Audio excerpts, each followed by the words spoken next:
India versus South Africa matches కు మన team India అయితే స్క్వాడ్ ని ప్రకటించారు మావా. స్క్వాడ్ లో అయితే పెద్దగా మార్పులు కనిపించట్లేదు.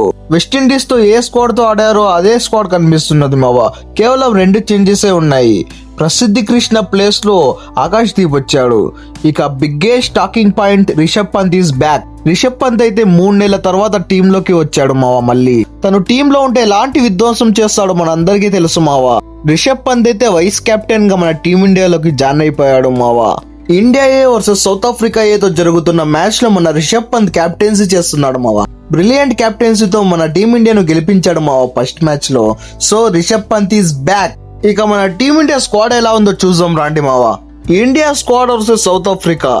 Batsmen Shubman Gill, Yashasvi Jaiswal, KL Rahul, Sai Sudharsan, Devdutt Padikkal. Wicket keepers Rishabh Pant, Dhruv Jurel. Allrounders Ravindra Jadeja, Washington Sundar, Axar Patel, Nitish Kumar Reddy. Bowlers Jasprit Bumrah, Mohammed Siraj, Kuldeep Yadav, Akash Deep. ఈ స్క్వాడ్ అయితే మొహమ్మద్ షమీని అయితే పిక్ చేయలేదు మావా. ఇండియా వర్సెస్ వెస్టిండీస్ మ్యాచెస్ కు మొహమ్మద్ షమీని ఎందుకు పిక్ చేయలేదని అడిగితే మొహమ్మద్ షమీకి ఫిట్నెస్ లేదు అని చెప్పారు మావా.